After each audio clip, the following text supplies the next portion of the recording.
Assalamualaikum warahmatullahi wabarakatuh. Senang sekali saya Melia Baskarani dapat kembali bertemu dengan Anda tentunya dalam program Indahnya Kebersamaan, Indahnya Islam.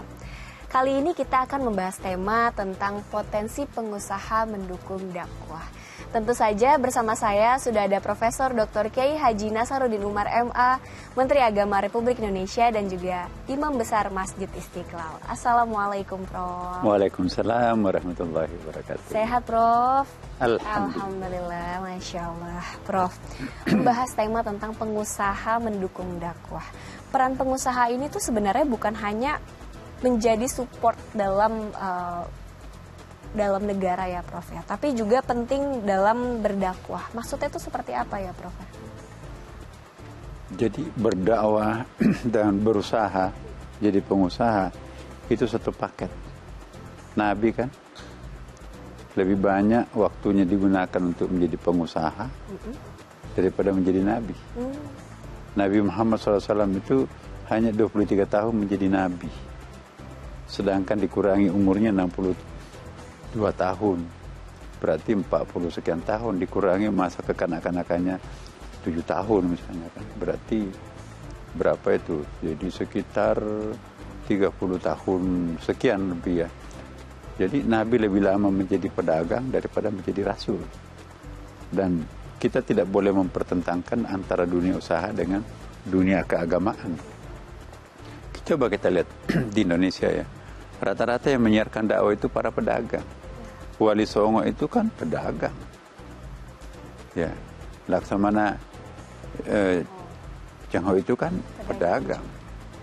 Dan sahabat-sahabat Nabi pedagang. Ali bin Abi Thalib, kemudian Utsman bin Affan, kemudian juga itu pengusaha besar itu. Ada lagi Abdurrahman bin Auf, itu konglomerat itu kan. Jadi Rabbana atina fid dunya hasanah, dunia jangan dilupakan kan. Akhiratnya juga jangan. Wala tansa nasibaka minad dunya, jangan melupakan dunianya. Bagaimana kita bisa menggapai akhirat yang baik tanpa dunia yang baik? Jadi rukun Islam itu kan menantang kita untuk menjadi pengusaha. Sekarang bisa nggak kita naik haji tanpa uang? Nggak bisa. Bisa nggak kita bayar pajak tanpa uang?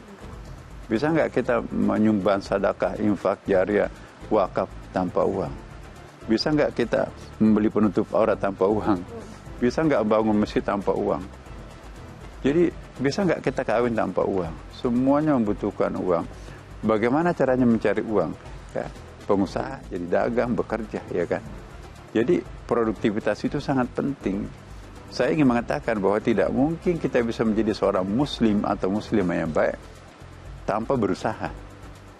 Kalau enggak, itu pasti nanti juga pasti nggak benar juga itu. Mengandalkan orang tua, keringatnya orang tua, kita sama dengan minum keringatnya orang tua kan. Orang tua yang setengah mati mencangkul, kita enak-enak aja, mau beli motor Pak, mau beli rokok Pak, mau sekolah Pak, udah. Giliran disuruh mencangkul jam 9 pagi baru bangun. Itu nggak bagus itu. Jadi jangan sampai kita menjual popularitasnya orang tua, fasilitas yang kita peroleh itu karena mengandalkan orang tua, itu nggak bagus. Ya, berdiri atas kaki sendiri, mandiri itu yang lebih bagus ya. Maka itu jadi pengusaha itu sesuatu yang luhur, jangan mempertentangkan kenapa sih mau menjadi pendakwah padahal dia saudagar ya kan. Ya, jangan lupa bahwa Nabi itu saudagar tapi juga dia sudah seorang nabi ya kan. Nah Prof, selama ini kita tuh taunya bahwa dakwah itu untuk hal keagamaan ya Prof. Gimana caranya Prof agar dakwah kita itu juga bisa masuk dalam dunia usaha Prof? Memamerkan kejujuran melalui perdagangan. Contohnya, Nabi membawa barang dagangan ke Syam pada waktu itu. Taruhlah antara lain korma ya kan.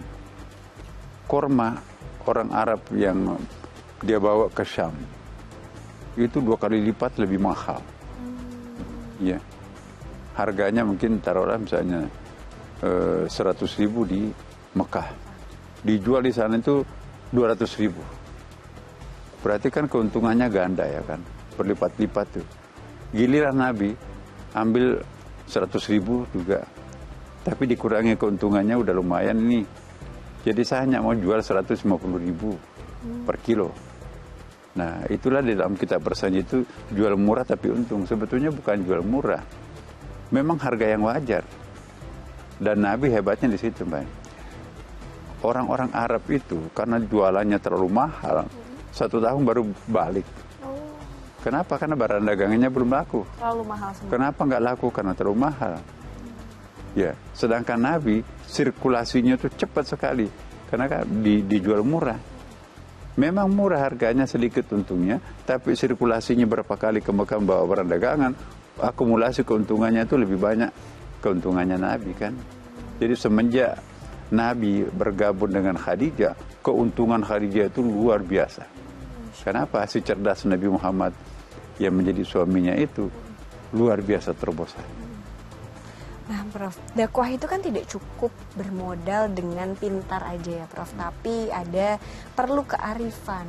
Maksudnya itu gimana, Prof? Maksudnya kearifan sendiri. Kearifan itu bisa juga identik dengan feeling. Ada namanya feeling bisnis ya kan. Orang pebisnis itu harus mengandalkan feelingnya juga. Jangan hanya mengandalkan rasionya kan. Wah, nanti jangan-jangan begini, jangan-jangan nanti nggak jalan bisnis itu. Ya namanya bisnis itu resikonya harus ditanggung. Jadi harus ada ketepatan, kecepatan, ya. Nah, jadi terukur ketepatannya. Nah, itu seorang Muslim. Tidak boleh seorang Muslim itu mengeksploitasi kebutuhan orang lain. Ya. Apa itu misalnya di Tanah Abang dia beli baju kaos 1 kodi itu harganya cuma 400.000 ya kan, bagus-bagus tuh. Begitu dia ke Papua dia jual menjadi 1.400.000. Orang di sana terpaksa beli karena memang butuh, nggak ada yang lain. Dia untungnya berlipat-lipat. Nah jangan salah loh, bukan cuma riba yang haram, tapi adha'afa mudha'afa itu kan artinya memperoleh keuntungan berlipat-lipat ganda, memanfaatkan kebutuhan masyarakat setempat. Ya, itu juga syubhat itu. Bahkan bisa juga sama dengan riba kan. Kenapa? Itu kan jual beli. Jual beli sih tapi jangan menggorok leher orang. Ya, jadi untung manusiawi. Itu kan nggak manusiawi, untungnya 500%. Iya. Ya kan? Bukan berarti orang kaya di situ, banyak orang miskin Papua juga, tapi kok kenapa harus bayar mahal? Nah, ya, tapi ongkos kapalnya, ongkos ngangkutnya, oke keluarin semuanya, tapi jangan sampai 1.400.000, 700.000 lah, masa untung 2 kali lipat ya kan? Nah itu nggak benar. Nah jadi memanfaatkan kebutuhan orang, lalu berpesta di atas keringat penderitaan orang lain itu nggak etis. Memanfaatkan keadaan ya Prof, kalau seperti itu ya bener. Prof. Nah Prof, kita jeda sebentar ya Prof ya. Pemirsa jangan kemana-mana, tetap di indahnya kebersamaan, indahnya Islam.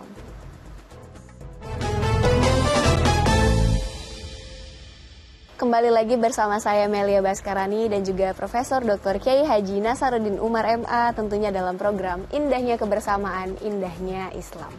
Kita masih membahas tema tentang potensi pengusaha dukung dakwah. Nah, Prof, bagaimana sih Prof caranya masyarakat ini bisa menerima manfaat dakwah dari pengusaha, Prof?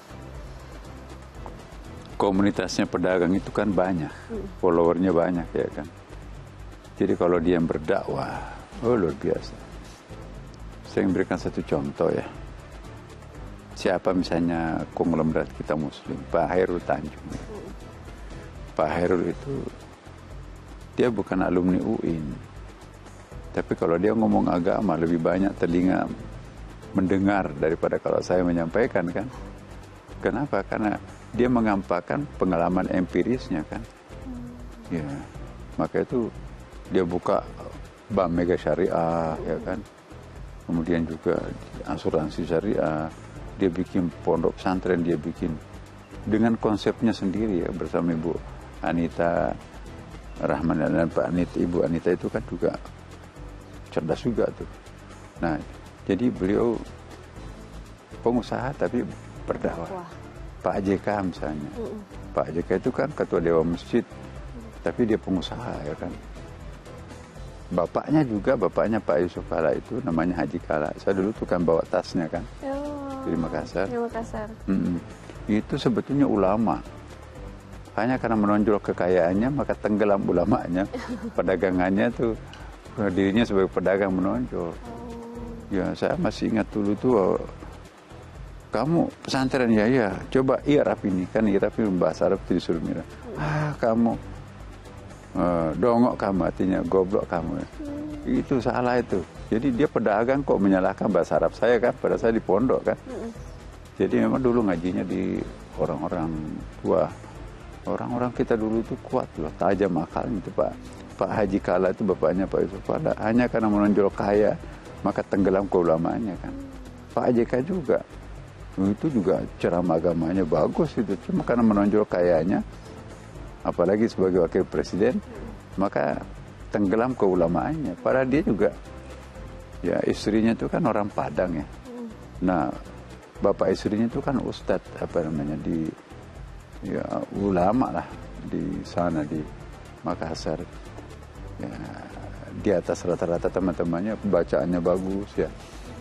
Nah, saya kira nggak bertentangan tuh antara pedagang dengan pendakwah ya.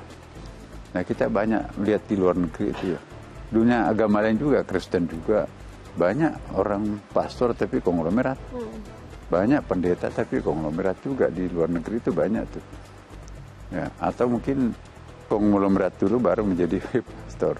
Di Turki ya, saya melihat di Konya. Konya itu ada penari Sufi dancing itu kan, Walin Darwises itu, mutar gitu 1 jam.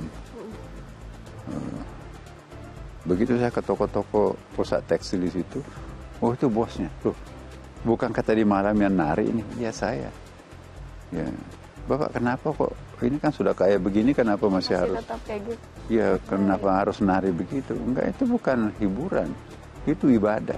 Kami tarekat Alawin itu memang sebetulnya tari saman itu, tari sufi itu bukan untuk dipertontonkan, bukan entertainment, tapi itu adalah betul ibadah. Nah, cuma kita di situ kan menjadi entertainment. Ya, saya diskusi lama tuh, dia tokonya besar sekali. Dia dari situlah yang ngajari saya bahwa apa yang persyaratan yang harus dilakukan bagi orang yang mau melakukan tari sufi. Ya. Itu kan kalau pertama itu muntah-muntah kan, di atasnya harus ada kaca ya, kayak kaca diskotik gitu ya, muter-muter gitu. Dia ikuti itu putarannya itu. Nah, kalau sampai nanti terjatuh dan muntah, itu harus potong kambing. Jadi semacam shock terapi agar jangan jatuh. Agar jangan jatuh ya, Prof. Ya. Nah, Prof, gimana ya, Prof, caranya untuk menciptakan juru dakwah sekaligus bisa menguatkan ekonomi rakyat, Prof? Ya, tentu harus punya pengalaman bisnis juga. Tentu juga harus punya teori-teori bisnis juga. Karena kalau dia nggak punya knowledge, tidak punya teori dan tidak punya pengalaman tentang dunia bisnis, lalu mendakwahkan dunia bisnis, itu bisa menyesatkan umat. Oh ini bagus. Begitu dicoba orang, ternyata enggak benar. Bahkan orang jatuh pailit, itu bukan berdakwah, tapi itu menjerumuskan orang. Lain berdakwah, lain menjerumuskan. Yang kita harapkan itu pedagang itu betul-betul dapat keuntungan. Keuntungannya dibawa ke masjid sebagian, yang lainnya dia pakai anaknya untuk sekolah. Tapi pada saat yang bersamaan ada dana kemurahan dari umat. Harga yang ditawarkan tidak terlalu mahal. Contoh hiburan-hiburan. Ya, masa sih tiketnya segitu banyak ya. Mumpung mentang-mentang ada artisnya gitu kan, dijual. Jadi boleh jadi pengusaha, tetapi jangan mencekik lehernya orang lain gitu kan. Betul ya, Prof. Prof, ada apa sih, Prof, kaitannya dakwah dan juga kekuatan ekonomi, Prof? Ya, kekuatan ekonomi itu kan untuk memberikan kesejahteraan lahiriah masyarakat itu ya. Ya, sedangkan dakwah itu menciptakan ketenangan batin, kesejukan rohani dan seterusnya. Jadi bekerjanya dakwah itu di level batin, bekerjanya lewat bisnis itu adalah di level lahiriahnya. Jadi lahir batin kita akan sejahtera kan. Lahiriahnya disejahterakan oleh dunia usaha perdagangan, batinnya itu dimatangkan oleh dakwah itu sendiri. Enak kan? Benar ya, Prof. Jadi sejalan ya, Prof. Sejalan. Ya. Nah, Prof, kalau kegiatan dakwah itu yang Prof ya, yang bisa didukung oleh pengusaha itu baiknya yang seperti apa sih Prof kegiatannya? Bagus. Saya kira pertama yang tidak bertentangan dengan syariah. Kalau pengusaha tapi dagang bekicot, pada itu kan makruh oleh majelis ulama ya. Pak Haji berdakwah tapi dagangannya narkoba, kan nggak boleh itu kan. Boleh. Nah, atau yang halal tapi menyuguhkan daging yang tidak halal, tidak disembelih karena bismillah, tidak pokoknya lain deh pemotongannya binatang halal itu ya. Nah, saya minta pengusaha-pengusaha yang terlibat di dalam dunia dakwah atau dia profesinya sebagai pendakwa mau jadi bisnis juga, ya kaidah-kaidah agama itu harus diingat. Tapi juga jangan hanya menguasai kaidah agama tapi tidak menguasai kaidah-kaidah dagang ya kan. Ya seperti teman-teman Nabi itu, dia jual mahal sekali, akhirnya dagangannya nggak bisa selesai. 1 tahun baru pulang, Nabi sudah 3 kali pulang itu. Jadi diajari modern oleh Nabi Muhammad. Jadi juga saya kaget Rasulullah itu, dia adalah seorang sosok figur mendahului zamannya, terlalu cepat modern pada masanya itu ya. Mestinya Nabi hidupnya sekarang ini, tapi kok sudah 14 abad yang lampau. Sudah menjalankan itu dulu ya Prof ya. Iya. Masya Allah. Prof, kalau bisa ditarik kesimpulan tentang berdakwah dan juga berusaha apa? Pertama, mari kita berdakwah secara niat lillahi ta'ala. Dan pada saat bersama juga mari kita berdagang dengan luhur. Jangan sampai nanti berbohong. Kan pedagang itu kadang-kadang nggak sadar kalau berbohong, apa saya jual rugi nih. Iya. Masa jual rugi, untungnya banyak jual rugi ya. Kemudian demi Allah Pak ini nggak ada lagi. Ya ini jual mahal, ini modal, padahal di mana modal 2 kali lipat itu. Apalagi menjelang Lebaran kan. Nah kemarin kita lihat, jadi saya kira ini ujian buat bulan suci Ramadan. Jadi bulan Ramadan itu banyak sekali pembeli, jangan memanfaatkan kemauan pembelinya itu untuk dieksploitasi sedemikian rupa. Tuhannya nanti akan murka itu. Masya Allah, terima kasih ya Prof ya. Alhamdulillah pemirsa, hari ini telah banyak kita mendapatkan ilmu dari Profesor Nasaruddin Umar. Insya Allah nanti kita akan ketemu kembali di episode selanjutnya. Jika pemirsa ingin memberikan pertanyaan, bisa langsung kirimkan ke DM Instagram kami di @indahnya-kebersamaan.sctv. Insya Allah nanti akan dijawab. Saya Melia Baskarani undur diri. Wassalamualaikum warahmatullahi wabarakatuh. Waalaikumsalam warahmatullahi wabarakatuh.